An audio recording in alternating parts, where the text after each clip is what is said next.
નમસ્કાર મિત્રો, આજે સીધું ને સટમાં આપણે માન્ય વડાપ્રધાન કેમ ગળવા માંડ્યા છે, એમની ઉંમર કેમ દેખાવા માંડી છે અને એમની જ સેલ્ફી જે છે એમાં એ થાકેલા, હારેલા, ત્રસ્ત કેમ દેખાય છે એની પણ વાત કરવાના છે. અને સાથે સાથે સંસદ ચાલતી નથી અને હવે બંને ગૃહો આજે મોકૂફ રખાયા સંસદના અને સોમવાર પર હવે કાર્યવાહી આગળ વધે એવી શક્યતા ઊભી થઈ છે. અને સંસદીય બાબતોના જે મંત્રી છે કિરણ રિજિજુ, એમણે કહ્યું છે કે રાહુલ ગાંધી અને વિપક્ષો એ સંસદ ચાલવા દેતા નથી. હવે કિરણ રિજિજુ ક્યારેક કોંગ્રેસમાં હતા ત્યારે ભારતીય જનતા પાર્ટીના જે વિપક્ષના નેતા હતા લોકસભામાં, એ સુષ્મા સ્વરાજ, એમણે કહ્યું હતું કે સંસદને ચલાવવા દેવી અથવા સંસદને ચલાવવી એ વિપક્ષનું કામ નથી, એ સત્તા પક્ષનું કામ છે. અને સંવાદ સાધીને એ કાર્યવાહી, સંસદની કાર્યવાહી, બંને ગૃહોની કાર્યવાહી એ આગળ વધે એ ખૂબ જરૂરી છે. સુષ્મા સ્વરાજના એ શબ્દો કિરણને માલુમ ન હોય એ આપણે સમજી શકીએ છીએ, પરંતુ વિપક્ષના નેતાઓએ ઘણી વખતે સુષ્મા સ્વરાજના શબ્દોને યાદ કરાવ્યા છે. ભારતીય જનતા પાર્ટીએ દિવસોના દિવસો સુધી સંસદની કાર્યવાહી ચાલવા ન દીધી. જ્યારે કોંગ્રેસના નેતૃત્વવાળી સરકાર હતી કેન્દ્રમાં, એ વાત એ ભૂલી જાય છે.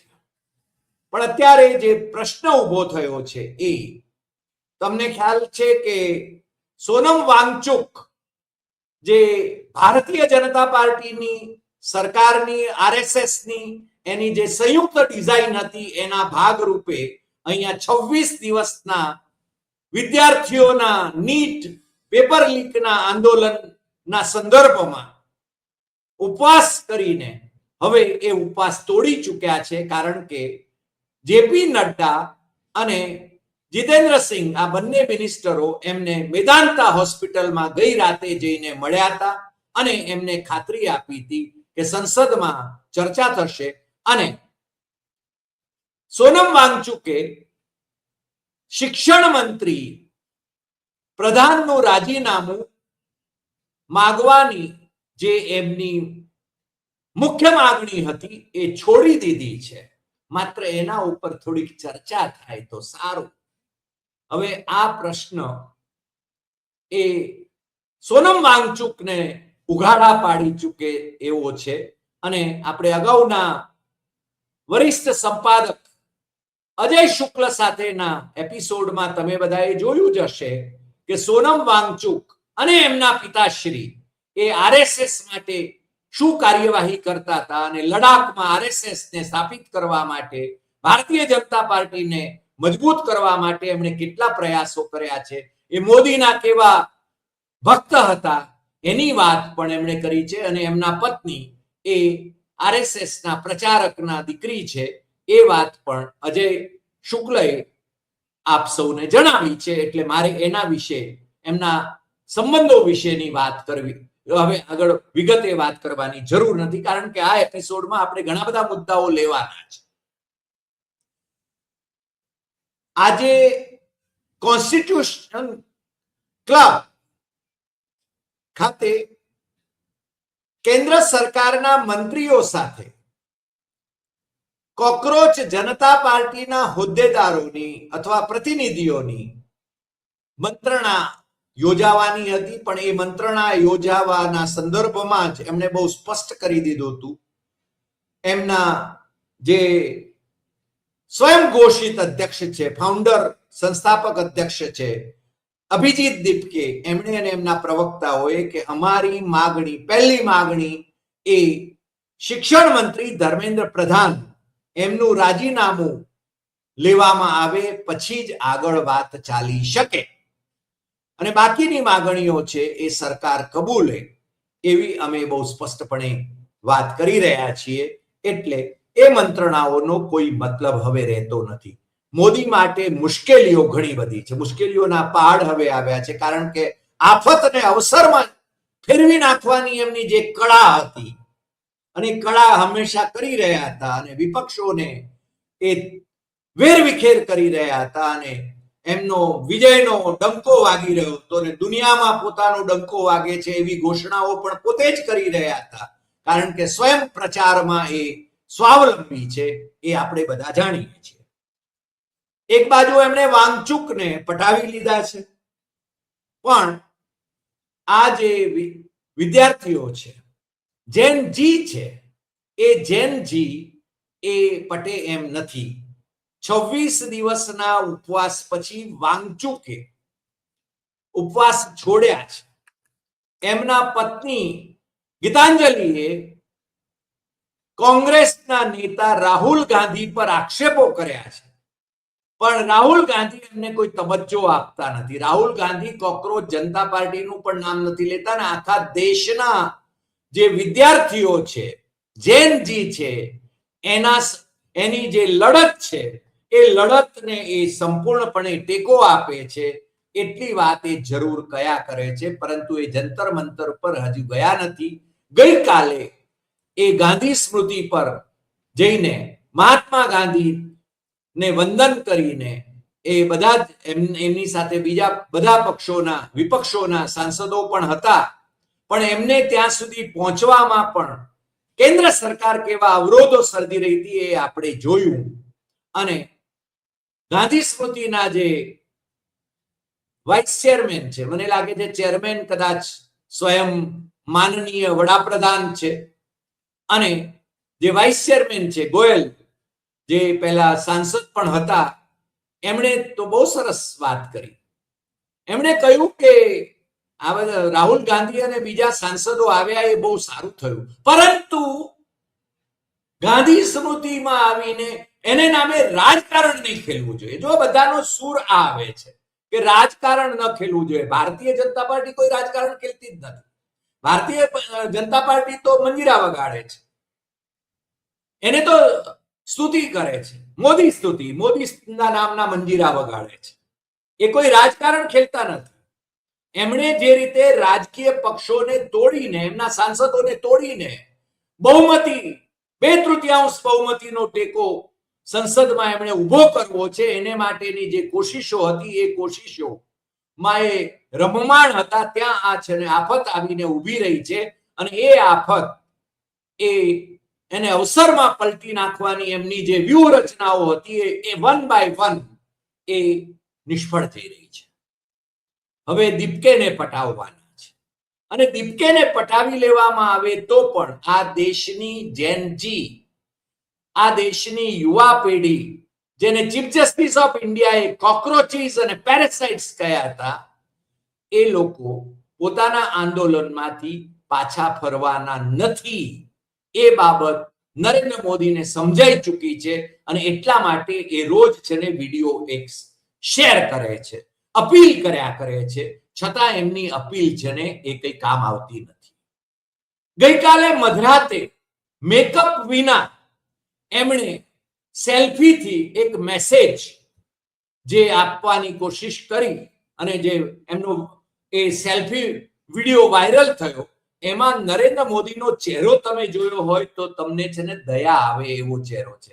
હા, મોદીને પોતાની ઉપર પ્રજા દયા લાવે અને એમને પાછું સમર્થન આપે એવી અપેક્ષા હોય, પરંતુ જનરલ ડાયર એણે પણ જે અત્યાચાર કર્યો હતો જલિયાવાલા બાગમાં, એ રીતે જંતર મંતર પર આ મોદી શાહની સરકારે જે અત્યાચાર આદર્યો, પહેલા પેલી ઓલિમ્પિકમાંથી ગોલ્ડ મેડલ લઈ આવનારી કુસ્તીબાજ મહિલાઓ, એમની સાથે જે અણછાજતું વર્તન કર્યું હતું, એમને ઢસડીને લઈ જવામાં આવી હતી, એમના ધરણાનો આખો કાર્યક્રમ રફે દફે કરવામાં આવ્યો હતો, અને ભારતીય જનતા પાર્ટીના જે સાંસદ જે એમનું શોષણ કરી રહ્યા હતા, એ સાંસદને સરપાવ આપવાનું જાણે કે કામ કરતા હોય એ રીતે એમણે વર્તન કર્યું હતું. કે સંસદના નવા મકાનનું ઉદ્ઘાટન જ્યારે થઈ રહ્યું હતું ત્યારે એ સાંસદ એ નરેન્દ્ર મોદીની સાથે ને સાથે હતા. મને લાગે છે કે થોડી લાજ શરમ હોય તો એમને કમસે કમ પોતાનાથી દૂર રાખવાની કોશિશ કરવી જોઈતી હતી. અને હા, ભલે એમણે ટિકિટ ન આપી છેલ્લી લોકસભાની ચૂંટણીમાં, પરંતુ એમના પુત્રને જરૂર ટિકિટ આપી. એમના બીજા પુત્રને ધારાસભ્ય પણ બનાવી દીધા ઉત્તર પ્રદેશમાં. આ તમે જાણો છો. એટલે નરેન્દ્ર મોદી અત્યારે ખૂબ ભીંસમાં છે. આખા દેશમાં આ જેન જીનું આંદોલન, વિદ્યાર્થીઓનો ઉકળાટ, એમની જે શિક્ષણ વ્યવસ્થા સામેનો રોષ એ એવો વધ્યો છે કે હવે અભિજીત દીપકે કે સોનમ વાંગચુકની કોઈ અપીલો ત્યાં કામ કરી શકે એવી સ્થિતિમાં નથી. અને મૂંઝવણ આમની એ છે કે સોનમ વાંગચુકે તો યોજનાબદ્ધ રીતે આટલા ઉપવાસ કર્યા અને પછી ઉપવાસ છોડે 26 દિવસ. આમ તો એમને 2 મહિનાના ઉપવાસ કરવાની ફાવટ છે. દીપકેને તો 2 દિવસના ઉપવાસ પણ ભારે પડી જતા હતા. એમને આદત નહોતી ઉપવાસ કરવાની.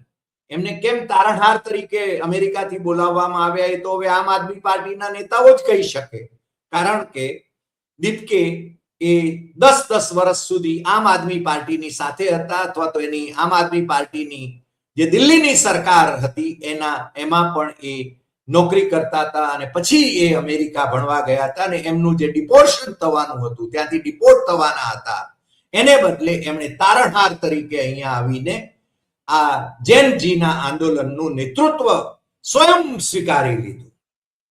આ બધા ખેલ એ ભારતીય જનતા પાર્ટી અને આરએસએસ ના ગુપ્ત આયોજનના ભાગરૂપે ખેલાઈ રહ્યા હોય એ વાત અજય શુક્લએ તો આપણને છે ને વિગતે જણાવી છે. એટલે એ તમે જાણો છો. આજે રાજ્યસભામાં એક બિલ રજૂ કરવામાં, વિધેયક રજૂ કરવામાં આવ્યું. વંદે માતરમ, એનું સન્માન કરવાનું. વંદે માતરમનું સન્માન કોઈ ભારતીય ન કરે એવું બની જ ન શકે. છતાં વંદે માતરમ એટલે આખું વંદે માતરમ જે આરએસએસ ની શાખાઓમાં ગવાતું હતું એ ગવાનું ફરજિયાત, અને એનું અપમાન થાય તો જેલની વ્યવસ્થા, જેલની જોગવાઈ કરતું આ જે વિધેયક એ ઇન્ટ્રોડ્યુસ કરવા માટે આવ્યું હતું. પણ આજે આ બંને ગૃહો એ મોકૂફ રહ્યા. અને નીચલા ગૃહમાં એટલે કે લોકસભામાં તો જે ચર્ચા થવાની હતી એમાં વિપક્ષના નેતા રાહુલ ગાંધી એમને બોલવા દેવામાં આવ્યા નહીં. એ બાબત પણ બહુ જ ગંભીર કહી શકાય. કારણ કે સામાન્ય રીતે આપણે ત્યાંની લોકશાહી પરંપરા એમ છે કે વિપક્ષના નેતા કોઈ પણ ચર્ચાની અંદર ઈચ્છે ત્યારે એ ઇન્ટરવીન કરી શકે છે, જેમ પ્રાઇમ મિનિસ્ટર પોતે ઇન્ટરવીન કરી શકે છે. અને બીજું કે એ જ્યારે બોલતા હોય ત્યારે એમને કોઈ અવરોધી શકે નહીં. આ જોગવાઈ પણ એમાં છે. પરંતુ આપણે ત્યાં જે સ્પીકર છે ઓમ બિરલા, એ એમને ટોકાટોકી કરતા જ હોય છે. કારણ કે ઓમ બિરલા એમણે તો સરકારને પૂછીને હું કહીશ કે ચર્ચા માટે સરકાર તૈયાર છે કે નહીં. એટલે કે જે કોન્સ્ટિટ્યુશનલ હોદ્દો છે એમનો, એ હોદ્દાને એ કેટલા લૂણો લગાડી રહ્યા છે. પોતે જે નિર્ણય કરવાનો છે એ નરેન્દ્ર મોદી અને અમિત શાહને પૂછીને એમણે જણાવવાનું, એવું પાછું એ કહી દે છે. ધારો કે ખાનગીમાં એવું કરતા હોય તો હજી સમજી શકાય. પરંતુ વિપક્ષના નેતા અને સાંસદો જ્યારે એમની ચેમ્બરમાં જાય છે ત્યારે એ આવું કહે છે. એ એમના માટે જ નહીં પણ ભારતીય લોકશાહી માટે પણ શરમજનક છે. પણ હવે મામલો છે ને એ મોદી શાહ એ કઈ ગેમ રમશે એના ઉપર જરા જોવું પડે એમ છે. કારણ કે પ્રધાન, શિક્ષણ મંત્રી પ્રધાન, એમનું રાજીનામું જો લેવામાં આવે તો પછી નરેન્દ્ર મોદીની બેઇજ્જતી થઈ જાય. આમે બેઇજ્જત, એમની ઇજ્જત કેટલી રહી છે તો તમે જાણો છો. દુનિયાભરમાં પણ હવે એમને કોઈ ગંભીરતાથી લેતું નથી. ટ્રમ્પ ગમે ત્યારે દબડાવે છે અને એ મૂંગે મોઢે સાંભળી લે છે. એ ચાઇનાના શી જિનપિંગ એને સામે પણ હરફ નથી ઉચ્ચારી શકતા.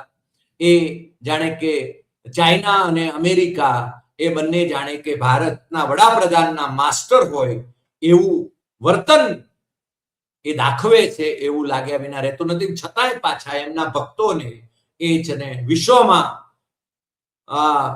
વિશ્વગુરુનો ડંકો વાગે છે એવી છાપ ઊભી કરવાની કોશિશ કરે છે.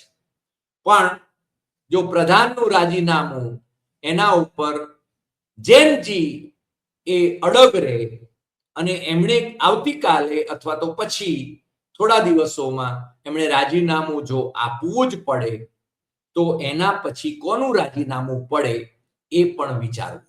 કારણ કે પછી અમિત શાહના રાજીનામાની વાત આવે. કારણ કે જેનજી પર જંતર મંતર પર જે અમાનુષી અત્યાચાર પોલીસે કર્યો એ ગૃહમંત્રી અમિત શાહે નિયુક્ત કરેલા નવા પોલીસ કમિશનર, દિલ્હીના પોલીસ કમિશનર એમની અંડરમાં કરવામાં આવ્યો. અને ઘણા બધા પોલીસ અધિકારીઓએ બહુ સ્પષ્ટપણે કહ્યું છે કે સિવિલ ડ્રેસમાં જે પોલીસના માણસો હોય એ ઇન્ટેલિજન્સના માણસો હોય ને એમને છે ને લાઠીચાર્જ કરવાનો કોઈ અધિકાર હોતો નથી. એમના હાથમાં લાઠી હોઈ ન શકે. ઇન્ટેલિજન્સના માણસો સિવિલ ડ્રેસમાં હોય અને જ્યારે લાઠીચાર્જ થાય ત્યારે એમને એના પહેલા એમને અલગ થઈ જવા માટેનું કહેવામાં આવે છે. પરંતુ આ જેનજી ઉપર આ જે આંદોલનકારીઓ હતા એમના ઉપર જે અત્યાચાર ગુજારવામાં આવ્યો એમાં કયા તત્વો હતા, એમાં કોણ હતું, પોલીસ સિવાયના કોણ તત્વો હતા એની પણ તપાસ થવી જોઈએ. અને એને માટે જવાબદાર અમિત શાહ છે. એટલે પ્રધાન પછી અમિત શાહના રાજીનામાની માંગણી થાય એવું પણ બને. અને અમિત શાહે જો જવું પડે, કારણ કે અમિત શાહની વિરુદ્ધમાં ઘણી બધી જગ્યાએ ઘણું બધું થયું છે, એટલે અમિત શાહે જો જવું પડે તો નરેન્દ્ર મોદીની ગાદી પણ એ કઈ બહુ સલામત રહે એવું નહીં. અને બીજું, નરેન્દ્ર મોદીને હંમેશા બચાવનારા, અને હું એનો પ્રત્યક્ષદર્શી પણ છું, કારણ કે રાયસીના રોડ પર જ્યારે હું ડોક્ટર મુરલી મનોહર જોશીજીની સાથે બેઠો હતો ત્યારે નરેન્દ્ર મોદીને ગિરનારના જૈન અને હિન્દુ વિવાદના સંદર્ભમાં એમને સમાધાન કરાવવાની બાબતમાં ડોક્ટર મુરલી મનોહર જોશી એ પ્રયત્નો કરી રહ્યા હતા. એનો હું પ્રત્યક્ષદર્શી છું. એટલે જેમણે મોદીને આંગળી આપી અથવા જેમણે સીડી આપી ઉપર ચડવા માટે, એ સીડીઓ એમણે તોડી નાખી છે. એમના ડોક્ટર મુરલી મનોહર જોશી અને લાલકૃષ્ણ અડવાણી એમણે મોદીને હંમેશા બચાવ્યા છે. એમનું મુખ્યમંત્રી પદ એમણે બચાવ્યું હતું. છતાં મોદી જેવાને વડાપ્રધાન બન્યા, આ બંને મહાનુભાવોને એમણે માર્ગદર્શક મંડળમાં નાખી દીધા અને એમની અવગણના પણ એમણે શરૂ કરી દીધી. મુરલી મનોહર જોશીએ ખુલ્લેઆમ, મુરલી મનોહર જોશી ભારતીય જનતા પાર્ટીના રાષ્ટ્રીય અધ્યક્ષ પણ રહ્યા છે, આરએસએસના નિષ્ઠાવંત રહ્યા છે, નાગપુરના અત્યંત વિશ્વાસુ રહ્યા છે. અને એમણે આ વિદ્યાર્થીઓ પર આચરવામાં આવેલા અત્યાચાર એને કન્ડેમ કરવાનું પણ જાહેરમાં પ્રગટ કર્યું છે. એમણે એના વિશે વિગતે ટ્વીટ કરીને એનો વિરોધ કર્યો છે, એને કન્ડેમ કરવાનું પસંદ કર્યું છે. એટલે ભારતીય જનતા પાર્ટીમાં મોદીની સામે એક બળવો ઉભો થાય, બળવાની શક્યતા પણ અત્યારે જોવામાં આવી રહી છે. અને અટલ બિહારી વાજપેયીની સરકારમાં જે કેબિનેટ મંત્રી હતા એ યશવંત સિન્હાજી, એમણે તો બહુ સ્પષ્ટપણે કહ્યું પણ છે કે મુરલી મનોહર જોશીએ જે રીતે વિદ્યાર્થીઓને પડખે, જૈનજીને પડખે રહેવાનું પસંદ કર્યું છે એ એક સંકેત આપે છે કે ભારતીય જનતા પાર્ટીમાં ગમે ત્યારે બળવો થઈ શકે છે. ભારતીય જનતા પાર્ટીમાં પણ ઘણો અંદરથી ઉકળાટ છે. મોદીની કે શાહની સામે બોલવાનું ઘણા બધાને માટે શક્ય નથી. છતાં એ ઉકળાટ ક્યારે પરિણામલક્ષી બને એની પ્રતીક્ષા કરવાની રહેશે. કારણ કે કઈ આ યાવતચંદ્ર દિવાકરો પોતાની ગાદી લખાવીને તો આવ્યા નથી. ભલે એ પોતાનો દાવો એવો કરતા હોય કે પોતે અવતારી પુરુષ છે, એમના ભક્તો કહેતા હોય કે વિષ્ણુનો અવતાર છે, વગેરે વગેરે વગેરે, પણ એક બીજી પણ જે ઘટના હવે જે આ વિદ્યાર્થીઓ જે આંદોલન કરી રહ્યા છે, જેનજી જે જંતર મંતર ઉપર આંદોલન કરી રહ્યા છે ને આંદોલન સમેટતા નથી, એમને સીધે સીધા ઠોકવા માટે હું આ શબ્દ પ્રયોગ હિન્દુ રક્ષક દળના નેતાઓની પ્રેસ કોન્ફરન્સમાં ઉચ્ચારાયેલા શબ્દ પ્રયોગ નો એને કોટ કરીને કહી રહ્યો છું. એમ એ સનાતન ધર્મ વિરોધીઓ છે, મોદીની વિરુદ્ધમાં જે લોકો છે સનાતન ધર્મ વિરોધીઓ છે એમ જણાવીને 26મી જુલાઈએ એ લોકો આ આંદોલનકારીઓને ઠોકવા માટે આવવાના છે અને ઠોક્યા વિના પાછા જવાના નથી એવી ધમકી એમણે આપી હતી. એટલે એમાં એવી પણ એક શક્યતા વ્યક્ત કરાય છે કે પેલા સિવિલ ડ્રેસમાં જે લોકો વિદ્યાર્થીઓ આંદોલનકારીઓ ઉપર જે અત્યાચાર કરતા હતા, બહેનો ઉપર અત્યાચાર કરી રહ્યા હતા, એ આ હિન્દુ રક્ષક દળ અથવા તો સંઘ પરિવારના સંગઠનોના કાર્યકર્તાઓ તો નહોતા ને.